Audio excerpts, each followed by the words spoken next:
né? No afastamento, o que acontece? O narcisista, ele gosta de ter o controle e a manipulação, né? Quando acontece o afastamento, ele começa a perder esse controle sobre a vítima, o poder de manipulação. Só que aí o que acontece? Tem um filho ou tem mais filhos no meio, né? E aí esses filhos são usados para continuar fazendo a manipulação. E aí é que a gente entra numa questão muito difícil. Sim. O que a gente tem que entender, né? Um processo foge do controle de uma pessoa que não seja, vamos lá, os advogados da parte e que não seja o juiz, ok? Então, o que acontece? Você, como parte, tem ali uma atuação controlada, certo? Então, o que acontece? Você vai contratar um profissional para te defender, certo? Então, você precisa confiar nesta pessoa, precisa confiar nessa atuação para que essa pessoa, né, possa te representar perante a justiça. Então, a gente já pega, né? Quando a gente já pega o caso do narcisista, já é aquele caso, já é aquele cliente que vem para a gente com 1000 histórias, né? Então, é aquela que já começa a responsabilizar, ou muitas vezes já responsabiliza a outra parte, ou muitas vezes ela se passa como o melhor cliente do mundo a princípio, vem te contando uma história mirabolante, né, a respeito do fim, culpando normalmente a parte contrária a respeito desse fim desse relacionamento. A pessoa não assume, então sempre vai ser responsabilidade do outro. E aí começa. Então, eu sempre explico uma coisa que é fundamental a gente ter aqui. Dentro de um processo de divórcio, mesmo que litigioso, a gente não discute culpa. Ok? Então, a gente não discute a responsabilidade se houve traição, a gente não discute um relacionamento abusivo dentro daquele divórcio. E onde que isso vai explodir? Então, como a gente não discute esse tipo de situação, para o juiz, pouco importa se aquele relacionamento de casal ele é abusivo ou não. Ok? Então, para o juiz, isso passa. Ele vai querer saber as questões inerentes à partilha de bens, se pega pensão entre os dois, ele vai se ater às questões mais financeiras e mais práticas, ok? Onde que isso vai explodir essas características, essa manipulação? Na ação de guarda, ok? E na ação de alimentos também. Porque uma das características que a gente pode dizer dentro de um processo, quando você está fazendo um processo contra um narcisista, uma das coisas é o abuso financeiro. Ele usa o dinheiro como moeda de troca. Né? Então, isso vai resvalar aonde? Nos alimentos dos filhos. Então, ou ele é aquele que quer deter o poder, por exemplo, de 100% da pensão, então ele quer pagar a escola diretamente, ele quer trazer o mercado feito in natura, ele ir lá no mercado, escolher o produto que você vai comer e trazer, ele vai pagar diretamente o plano de saúde e ele não te dá sequer uma moedinha, entendeu? Para que você não tenha uma autonomia a respeito daquilo. Então, ele exerce o controle através do poder financeiro. Então, a gente tem realmente ali, né, Larissa? E você sabe que a gente vê, né? E você, como psicóloga, entende, né? Eu não sei nem como que elas fazem também para te pagar, né? Nessa situação, porque o cara exerce um controle tão grande financeiro, o narcisista tem essa mania de fazer tão grande um controle financeiro que ela, não, às vezes, não trabalha, entendeu? Às vezes ela não consegue ter uma liberdade financeira, tá bom? Então, como que funciona para você? Como que chega essa mulher na questão financeira? Vou começar pela parte financeira, depois a gente discute a guarda. Eu já explico, Maria Fernanda, se pode ou não pode ser feito. O que acontece, Ana? Né? Quando a mulher vem para mim e ela está num relacionamento abusivo, geralmente ela vem quando ela ainda está no relacionamento porque ela não consegue sair. E aí, o que acontece? Ele paga porque ele chama a mulher de louca. É básico deles, né? Fazer a mulher ser a louca. Então, aí ele paga e fala, vai fazer a sua terapia que você tá louca e tal. Só que aí, ele não imagina que na terapia a mulher vai entender que ela tá num relacionamento abusivo, ela vai entender que ela se casou com um narcisista e ela vai se preparar para sair. E aí, o que acontece? Chega um momento que ele começa a perceber essa mulher diferente. É a hora que ele começa a parar de pagar a terapia. Eu atendo de graça. Mas eu tiro essa mulher do casamento. Sim, a gente... É assim que eu faço. Não tem o que fazer. Sim. Eu vou fazer o quê? Tá. Maria Fernanda, eu vou te explicar. Ele não pode, tá? Hoje em dia a justiça proíbe, né?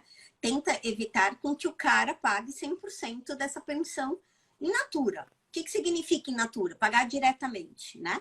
Justamente para se evitar estes abusos financeiros, né? Então, o que a justiça fala? Uma parte ainda pode ser pago. Ele, por exemplo, ser o responsável financeiro dos filhos, né? Em relação à escola e plano de saúde. Mas o dinheiro necessário para manutenção, né? Porque alimentos que a gente chama, né? A pensão, todo mundo chama de pensão alimentícia, mas na realidade chama pensão, chama alimentos, né? Ação de valores. A gente fala o seguinte: serve os alimentos não é só para pagar a escola, não é só para pagar plano de saúde, é para manutenção geral, roupa, todas as necessidades que aquela criança tem. Então, parte pode até ser pago in natura, mas a outra parte ele vai ser, a justiça faz com que a mulher tenha esta autonomia com o pagamento, né, demonstrando com o pagamento diretamente para ela dos valores remanescentes desses alimentos. Sendo que na ação de alimentos, né, eu tenho um caso agora emblemático, até que a gente conseguiu, ele ganha 13 vezes o que ela ganha.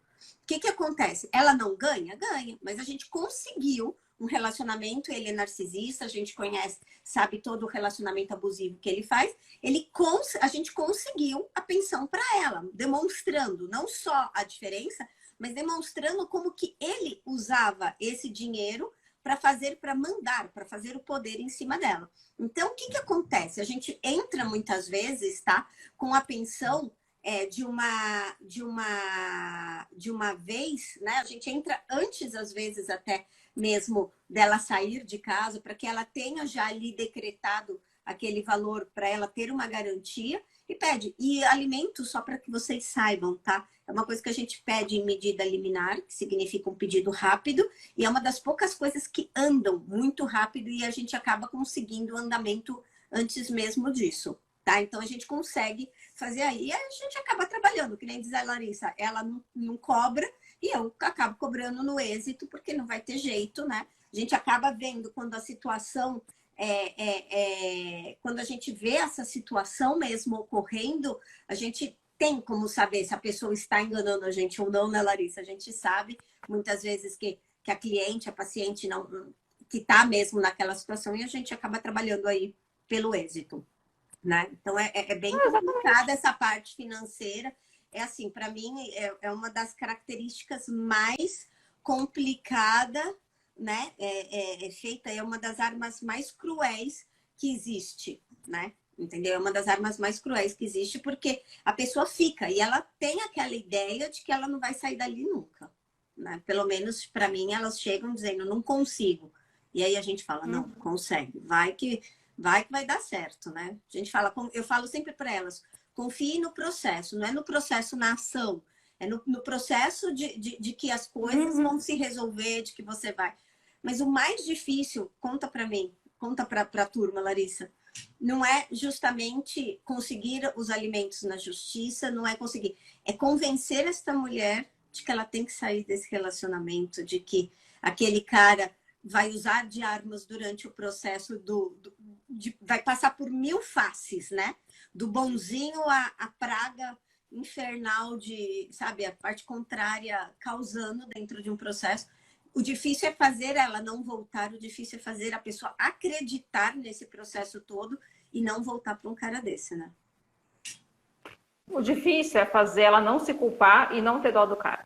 Porque aí o que acontece? Eles se fazem de coitados, né? E aí a mulher começa a ter dó, ela começa a achar que ela exagerou, ela começa a achar que ela poderia fazer diferente nesse casamento, que se ela der uma chance, é capaz agora que com esse susto ele mude, né? Ela fica nutrindo esse monte de esperança, né? E eu sempre falo, a hora que elas estão se preparando para sair, porque assim, a saída é um passo a passo, às vezes leva mais de 1 ano, 2 anos para a pessoa sair, e a gente vai construindo esse caminho juntas, preparação financeira, preparação psicológica, entre uma série de coisas que eu trabalho junto com elas para a gente ir trilhando esse caminho, construindo o mapa de saída mesmo desse relacionamento. E aí, o que que acontece? Eu sempre falo, quando ela tá assim, na portinha para sair, eu falo, o que que vai acontecer? Ele vai se fazer de coitado, ele vai te colocar como vilã, ele vai dizer que te ama, tudo que você esperou ouvir durante todos esses anos, ele vai falar. Como você esperou que ele agisse durante todo esse tempo, ele vai fazer. Só que você tem que se manter firme, porque isso é um teatro para você voltar para essa situação de abuso. E você não pode voltar. Você tem que pegar o caminho de ida, olhar para frente e andar. Você vai chorar, você vai sangrar, você vai se sentir culpada, mas você só pode ir para frente, você não pode voltar, né? E aí eu vou com elas, mas é um caminho difícil de trilhar. Depois assim, de um mês, elas ainda estão se culpando, elas ainda estão pensando, e se eu desse uma chance, e se isso, e se aquilo. Talvez a gente consiga ser amiga. Eu falo, você não vai ser amiga dele. Narcisista não tem amigo, você não vai ser amiga dele. Esquece isso. Não, e tem uma questão, tá? E aí entra a parte que é a segunda parte na questão da guarda, ok? Óbvio que os filhos, muitas vezes, dependendo da faixa etária e tal, não entendem o que estava acontecendo.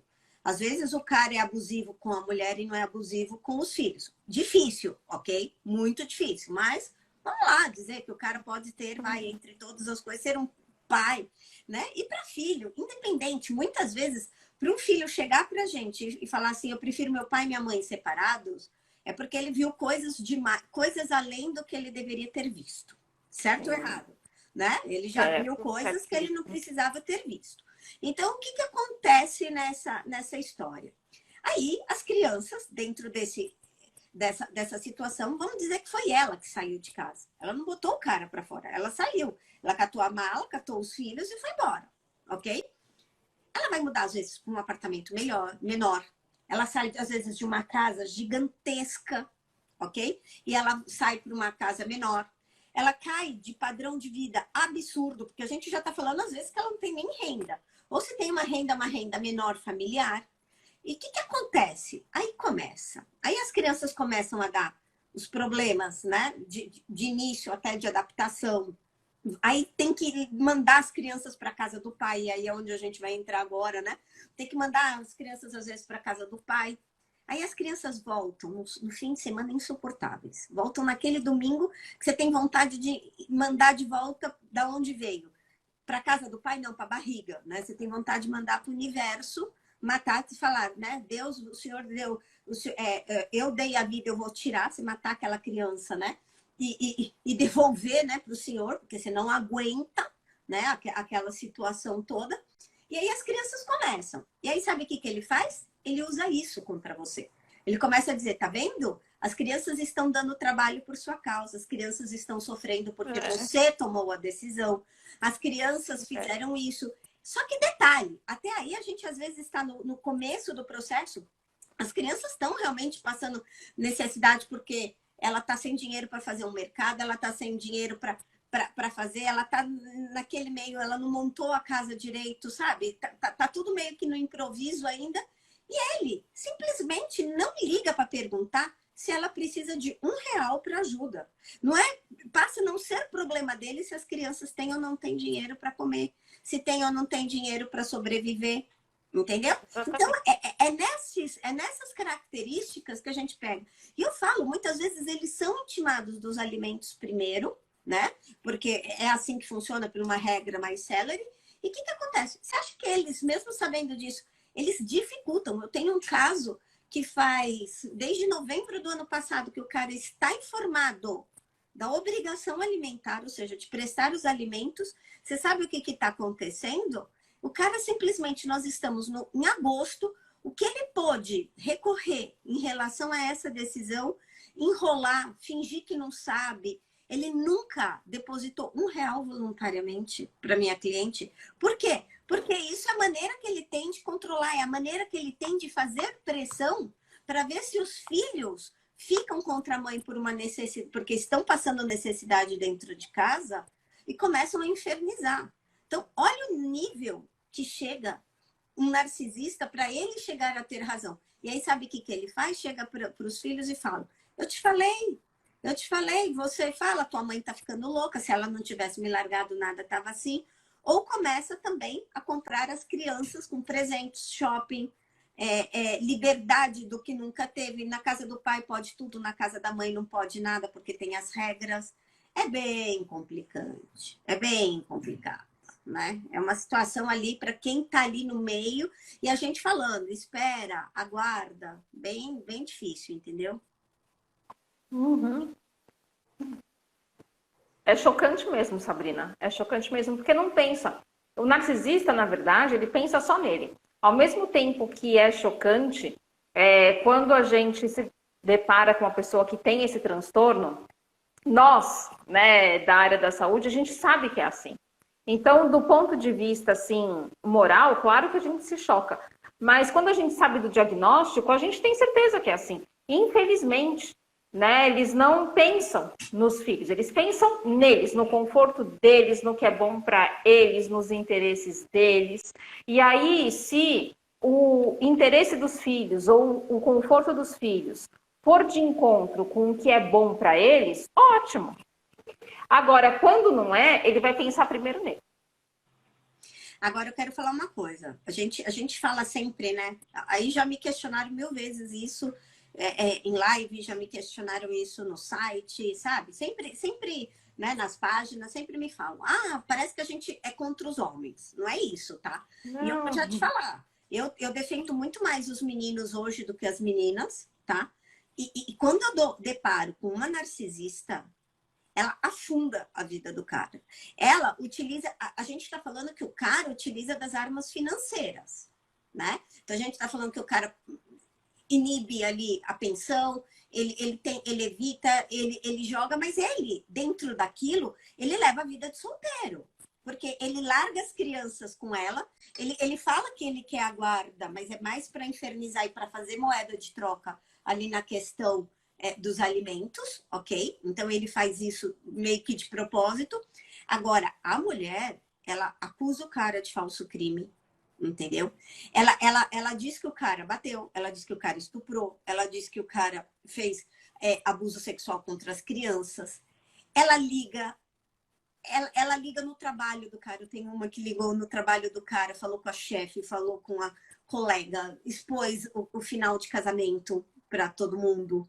Então, assim, ela começa também, ela tem muito, a mulher tem muito, eu acho que ela tem um stalking diferente do cara, né? Ela tem um stalking diferente. E quando o narcisista encontra outra vítima, ele larga a ex e ele parte para torturar a próxima, né? Então vamos lá na fase de torturar a próxima e se bobear ainda vira amigo da ex, né?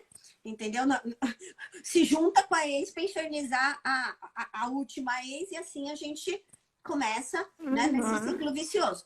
Agora, eu vejo que a mulher narcisista, a vingança dela não para. Mesmo que ela tenha outro, ela ainda continua dando uma maneira de... Ela se aproveita que o judiciário ainda é mais... ainda é um pouco machista, é um pouco maternal, e ela se aproveita disso para muitas vezes estar lá espizinhando o cara, e ela não para. Mesmo que ela esteja num novo relacionamento, ela não para. Para mim, ela...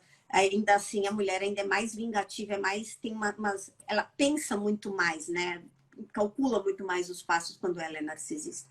Então, é bem complicado isso também, sabe? A gente precisa tomar cuidado a respeito também de achar que é só os homens, porque eu acho que eu acho que a gente deveria trocar homens e mulheres por as pessoas estão doentes, entendeu? As relações estão doentes.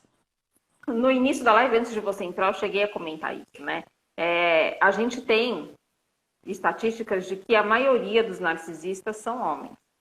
Mas aí tem uma coisa também, né, Ana? A gente tem uma sociedade machista. E muitos homens não contam que sofrem num relacionamento abusivo. Né? Para o homem é muito ele fica difícil. naquelas, né?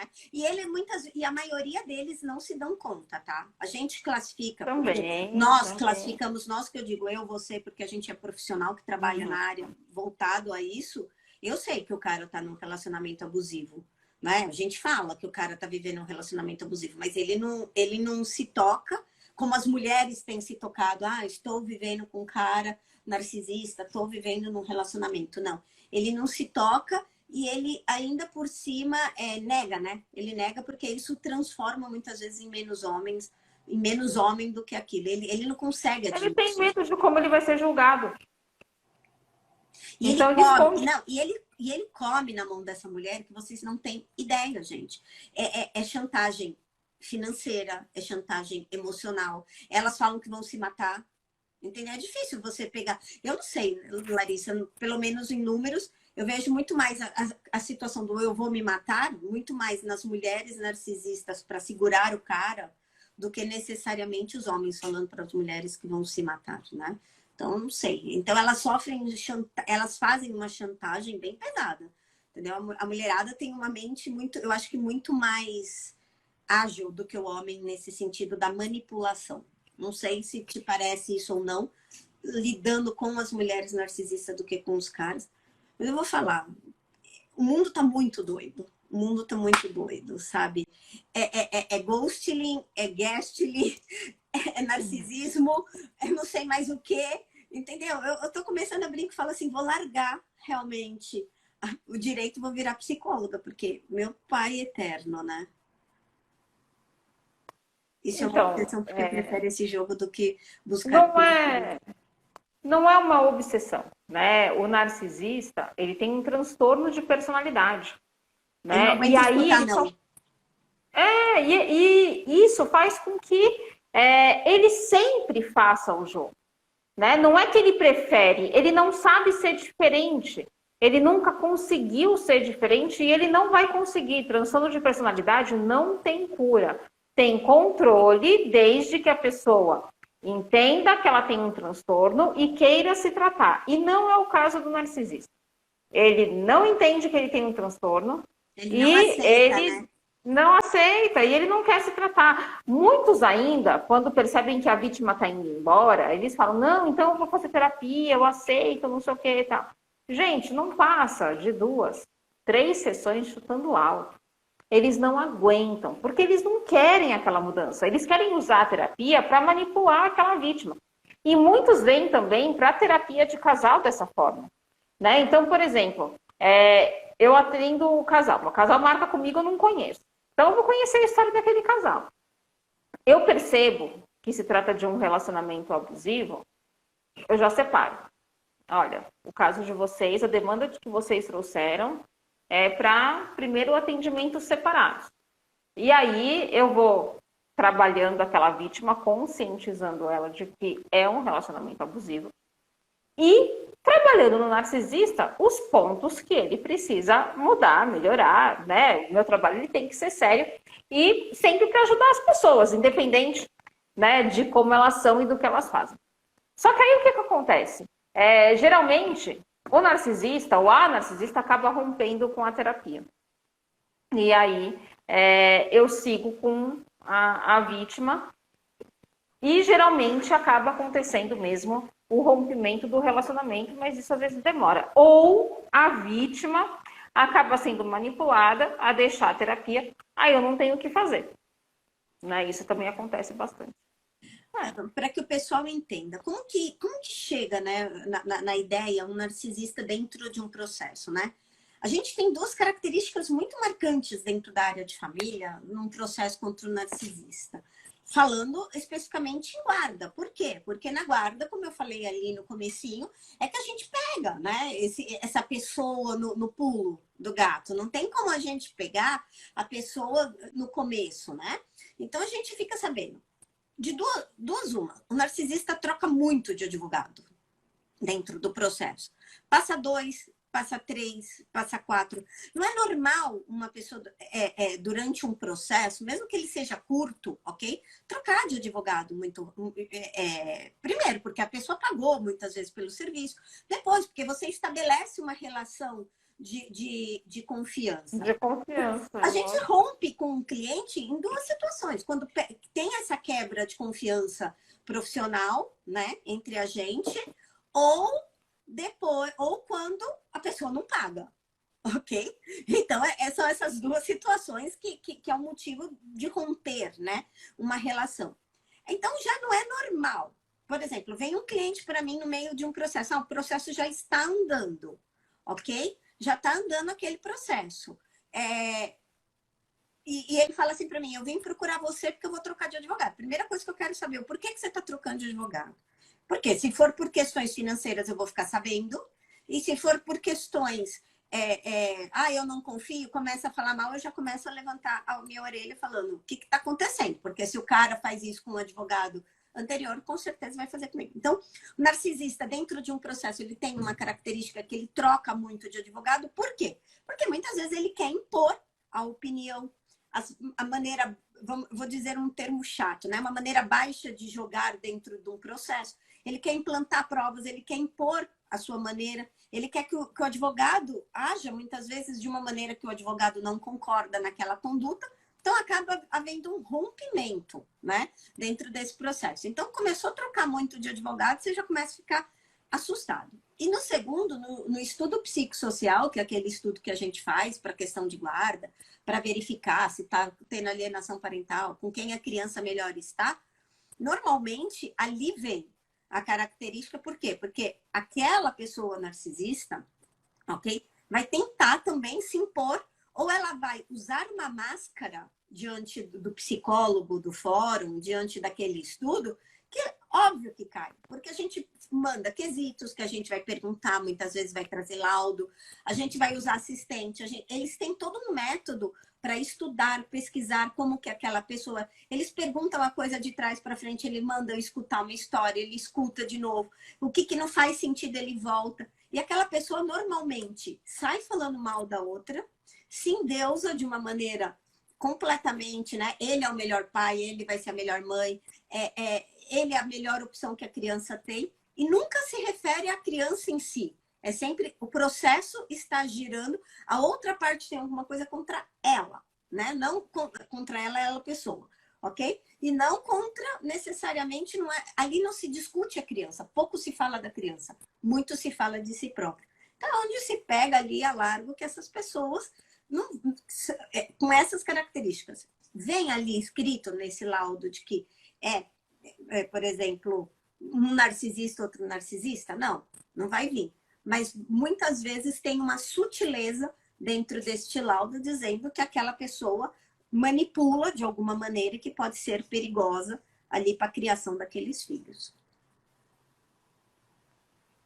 Então. E aí é uma questão muito delicada, porque os filhos precisam conviver com o pai. Como é que faz? Então, como que faz, né? Vamos lá pegar no caso de um narcisista que tenha praticado violência física. Se a violência física foi contra o cônjuge, ok? Né? Então pode ser, a mulher bateu no cara, o cara bateu na mulher, vamos lá, tá? Então é só pra gente deixar novamente claro que a gente está falando de pessoas, né? Então vamos lá. Exista uma medida protetiva onde que há um afastamento, esse afastamento, a princípio, vai ser contra a vítima que sofreu o abuso. Então, eu vou lá, faço uma denúncia de estupro contra meu ex, ok? Peço uma medida protetiva dizendo que ele pode representar uma ameaça à minha pessoa. O que vai acontecer? Esse afastamento não atinge as crianças, atinge a mim. O que vai acontecer na hora de entregar aquela criança para aquele outro cônjuge, para aquele outro genitor? Ela vai ter que ser feita através de uma intermediação de um terceiro. Uma tia, uma avó, mandar alguém vir buscar, se é o caso dele, ou ela entrega, né, a criança através disso. Mas a convivência com a criança não é suspensa. A gente só vai conseguir a suspensão dessa convivência de pai e filhos, ou mãe e filhos, a partir do momento que a gente comprove, através ou do estudo, ou de um laudo, ou através mesmo do depoimento dessas crianças, de que exista um prejuízo na convivência, ok, entre um e outro. Então, se não há um prejuízo para a criança, o narcisismo a figura do narciso pegou em relação àquela ex-companheira e ele não está nem aí para os filhos, desde que ele não faça abandono, desde que não haja nada que desabone ele quanto pai, né? Nessa coisa, vai ser feito. O problema é que ele, o narcisista, vai começar a falar mal dessa pessoa por trás e vai praticar alienação parental. E isso vai levar, às vezes, 1 ano e meio, 2, para ser diagnosticado quando é que a justiça consegue tomar medidas a respeito disso, né, Larissa?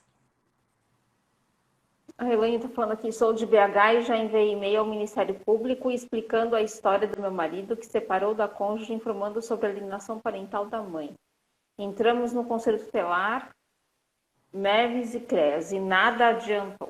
Elaine, a grande questão aqui é que a gente tem que entender que nossa justiça é bem falha.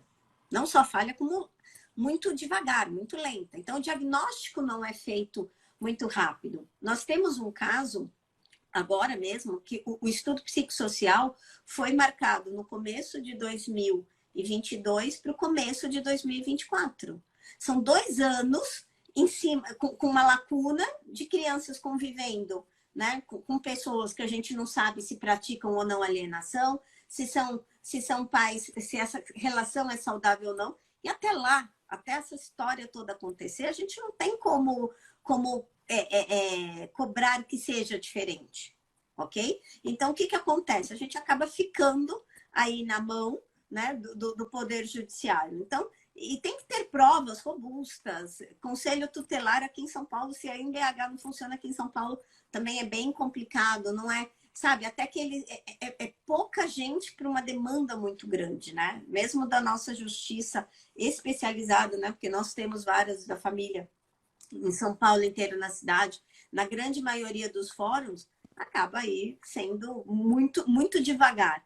E a demonstração requer, às vezes, umas outras situações de processo diante, sabe, de outras estratégias processuais durante aquele processo para ver se a coisa agiliza ou demonstrar de uma outra maneira, mas é bem complicado. Eu entendo, enxugar gelo é uma luta em glória, viu? Muitas vezes uma luta em glória. E tem uma outra coisa também, né? O estudo psicossocial ele é feito por psicólogos, assistentes sociais, etc, etc. Só que o que acontece? Eu vou falar da parte de psicologia. As pessoas acham que mandam a criança para o psicólogo e o psicólogo vai conseguir perceber tudo o que aconteceu, tudo o que acontece, abuso, etc, etc. E não funciona dessa forma, né? O que a gente tem, por exemplo, de testes psicológicos, eles indicam os prejuízos que foram causados naquela criança por alguma situação. Agora, qual situação causou aquele prejuízo? Nenhum teste aponta. E aí a gente não pode dizer foi o pai que foi abusivo, foi a mãe que foi abusiva, essa criança sofreu abuso sexual da mãe, do pai. Entendeu? Não tem como. Não tem como. Não, é complicado. E aí... Então...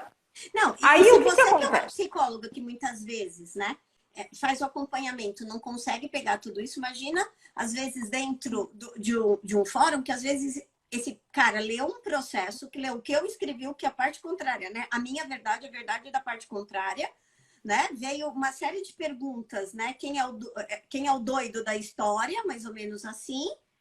Ele vai ter, às vezes, um encontro com o pai, um encontro com a mãe, um encontro do pai com a mãe, pai, mãe e criança. E todo mundo, em 50 minutos, 1 hora e meia vai estourando, ele quer que aquele psicólogo diga, né? Que tenha o poder de uma varinha de condão e diga, você está certo, você está errado, ou você conserte isso, você está errado naquilo. E não funciona desse jeito. Normalmente, todo mundo cria, sabe? Meus clientes criam uma expectativa em cima desse laudo psicológico. Não, porque agora vai. Porque agora vai. E aí eu falo, porque eles acham que a gente vai escrever o que aconteceu. Vai vir escrito da seguinte maneira. Ambos têm condições de permanecer com os filhos, né? Ambos têm condições de permanecer com os filhos. O problema ali é um problema do casal, não é um problema de conjugalidade, que é entre o casal, e não um problema de coparentalidade, que é entre pai e filho, ou mãe e filho. Ok? E fica assim, tudo é briga de casal, tudo é uns caras que não se conversam, e termina. Então, esse narcisismo, sabe, vai se perpetuar para o longo da vida. Por quê? Porque ele não é diagnosticado. E mesmo que o cara, né, que o psicólogo perceba pela característica, o cara é muito bom, perceba pela característica, ele não vai dar um laudo dizendo, ele não vai trazer uma escrita ali dizendo, olha, fulano é maluco ou Beltrano que tá doido. entendeu? Ele tem uma característica que não vai mudar, isso daí é um problema. Ele nunca vai trazer isso. Ele simplesmente, ele vai dizer, está melhor com o pai, está melhor com a mãe, ou ambos têm condições. Que a maioria vem no laudo morno da coisa, no geralzão mesmo. E aí, gente, o que acontece?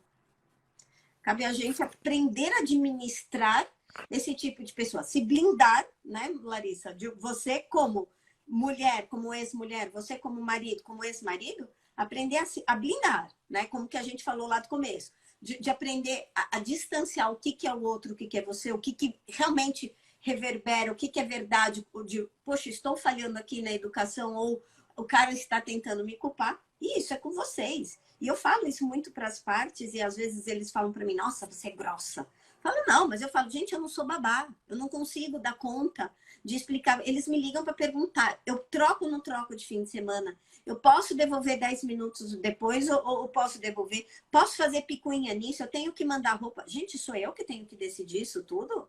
Não, ali, né, entra aí também a questão da maturidade, a questão do que vocês querem para os filhos de vocês, e aí eu passo o sabão e aí eu sou a doida, entendeu? A mãe dos filhos até avançou no policial, porque pediram para chamar a polícia caso ela não deixasse pegar os meninos no dia que o juiz ordenou. Bom, aí é abuso de... Não, aí é desacato à autoridade, né? Não pense você, já vi 9 viaturas. Você é assaltado, não aparece uma criatura para te defender.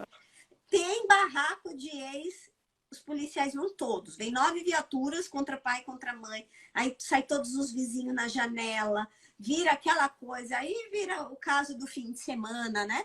Avançando. Um policial falou pro meu cliente, eu não aguento mais essas doidas avançando em cima da gente, falando coisa, e ele falou, se você começar, vou dar voz de prisão, e aí fala com o advogado. Aí é onde vocês acabam pro sábado de manhã da advogada, porque fica todo mundo ligando, eu não consigo pegar, vou fazer BO, vou chamar coisa. Mas é isso, e não tem muito, e isso para no processo, mas o juiz simplesmente pula tudo isso e nada acontece mesmo, entendeu? É bem complicado. E aí, eu sempre falo, né, para as pessoas que eu atendo, para as mulheres principalmente, que eu atendo principalmente mulheres, né, tentem cortar ao máximo a comunicação com o narcisista. Você tem filho junto? Tudo bem, tem coisas em relação aos filhos que vocês vão ter que conversar e decidir juntos, não tem como. Mas o que fugir desse assunto, não responde. É só corta a comunicação. Não, o que entra para mim de print pós-fim de semana, de lavação de roupa suja, um fala, o outro retruca, o outro fala. E aí esses dias um falou assim para mim, falei isso. Eu falei, você tá me contando por quê? Não, é só porque eu achei... Eu falei, você já fez? O que você tá me perguntando? Desculpa, a caca já tá feita. Então você tá me perguntando por quê? É só para me contar que você já fez a burrice, porque sabe que vai aparecer isso no processo na semana seguinte e vai. E aí eu vou falar uma coisa para vocês. Eu entendo que é a dor de cada um, a Larissa também entende, mas para o judiciário isso bate como mimimi. Entendeu? Eu entendo que não é, que é a tua dor, que é o problema maior que vocês vivem, que são os processos da vida de vocês, que isso inferniza, que isso cansa, que isso causa, que isso magoa, que isso tudo. Mas para a justiça, isso entra como mimimi. Aí é print atrás de print, parece... Tem processo que a gente olha, 1.300 folhas. É mais fotonovela. Gente, dá mais Ibope do que Pantanal. E eu nem assisto a novela. Entendeu? Dá mais Ibope que Pantanal. Porque é tanta história. É foto, sabe? Foto, gente. Foto. Vocês não sabem o que essas trocas de WhatsApp de print vai parar tudo no processo. Entendeu? Olha lá, Larissa. O narcisista é uma linha tênue para a psicopatia? Não, são transtornos diferentes. O narcisista é um transtorno de personalidade e a psicopatia é outro transtorno de personalidade. São coisas diferentes. O psicopata, ele tem características também do narcisista, só que é num grau assim muito mais grave. Porque ele realmente não tem nenhum sentimento. Ausência total de sentimento, de emoção. Eles fingem emoção, né? Então, se eles querem comover alguém, se eles precisam manipular alguém, eles conseguem fingir emoção para tentar serem socialmente adaptáveis, aonde eles acham que eles podem ter algum proveito, e aí eles conseguem o que eles estão querendo, né? Que é manipular as pessoas em volta em prol do seu próprio benefício.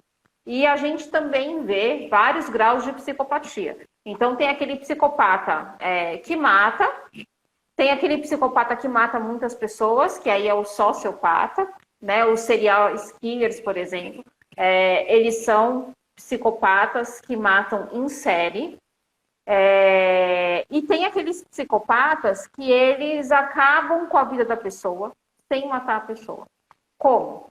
Roubando, deixando a pessoa sem recursos financeiros, acabando realmente com a vida da pessoa, com as relações daquela pessoa. Então, existem várias formas também de você acabar com uma pessoa que não seja só matando, e isso é muito sério. Então, o psicopata é muito... Todo psicopata é narcisista, mas nem todos os narcisistas são psicopatas. Não, são transtornos diferentes. O psicopata ele tem algumas características que são parecidas com o narcisista, mas eles não são narcisistas. Né? Não, são transtornos diferentes. O psicopata tem algumas características e tem outras mais graves. O narcisista tem as características deles. E aí o que acontece? Né? Quando a gente fala de transtorno mental, a gente tem ali uma série de sintomas que descrevem um transtorno mental. Uma série de sintomas. E quem tem aquele transtorno não vai apresentar todos os sintomas. Tem sintomas, por exemplo, que são contraditórios. Então, por exemplo, se a gente for pegar um transtorno de ansiedade, o transtorno de ansiedade pode dar fome excessiva e pode dar ausência de apetite. Então, são coisas que ou a pessoa vai apresentar um, ou ela vai apresentar outro. Né? Então, a gente precisa entender aquele conjunto de sintomas, como ele se manifesta na pessoa e como eles se manifestam nas relações da pessoa, para a gente conseguir dar um diagnóstico. Né? O psicopata e o narcisista, eles têm alguns sintomas que são os mesmos, mas não todos, são transtornos diferentes. E aí a gente precisa ter um olhar assim muito treinado para conseguir fazer o diagnóstico diferencial. Porque quando a gente pega transtornos que eles têm alguns sintomas parecidos, a gente precisa fazer o diagnóstico diferencial. O que vai diferenciar? Né? O que vai me dizer se essa pessoa é um psicopata ou essa pessoa é um narcisista? Né? Geralmente, é como a emoção se manifesta. Então, o narcisista, ele tem emoção, o psicopata não tem. Então, você já começa a diferenciar aí. O narcisista, ele pode ter um sentimento de culpa em algumas situações, ainda um sentimento de culpa reduzido, diferente de quem é empático. O narcisista ele não tem empatia, ele não tem remorso do que ele faz, mas ele pode sentir culpa se ele vê, por exemplo, que algo que ele fez, o filho dele sofreu. Ele sente alguma culpa, mas não que ele não vai fazer de novo, porque se ele se beneficiou e se ele precisa se beneficiar de novo, ele vai fazer de novo, mas ele vai sentir a culpa. Naquele momento, quando ele precisa discernir, escolher, ele não consegue escolher outra pessoa, ele vai escolher sempre ele. Depois ele pode até sentir a culpa, mas aí passa. E se ele tiver que escolher de novo, ele vai escolher de novo ele, ainda que ele lembre que ele sentiu culpa numa outra ocasião. Né? Agora, o psicopata não sente a culpa. Ele não sente nada. A grande questão do narcisista dentro de assim, a gente não estuda dentro do nosso judiciário isso. Porque o brasileiro, a gente assiste muita série, né? Vem muito Netflix na nossa vida, né? Muito Amazon Prime na nossa vida para a gente pensar que a vida da gente é um julgamento como americano, né? Que a nossa polícia investiga como a polícia americana de botar aquele monte de foto. Gente, tirando os casos realmente, né? De um serial killer estilo o maníaco do parque, que os caras vão investigar, vão fazer alguma coisa. A grande maioria da nossa vida, da nossa justiça não funciona como ali os julgamentos nossos não são daquela maneira. Então, há uma decepção geral, ok? E o que eu vou falar para vocês? Então, a nossa justiça não vai definir, né, um narcisista ou um psicopata. Mas a grande questão é que o narcisista briga num processo de guarda para conseguir a guarda, para ele ter, né, com ele o objeto que é a criança, para dizer eu venci no processo. Só que quando ele consegue, ele pensa, ele para e fala assim, se ele conseguir o objetivo dele, porque na hora ele vai até muito perto, gente, mas ele volta atrás. Ele vai fazer um acordo para dizer que ele é o bonzinho, ele vai tentar deixar aquela criança com a mãe, e aí vocês vão olhar e falar assim, mas tá, mas e se ele consegue o objetivo dele, que é tirar a criança da mãe, ele não sabe o que faz, porque tira dele a liberdade, como a gente disse lá no começo, dele ser do solteiro, dele ter uma vida, quando passa a ele ter que viver em cima, né, em cima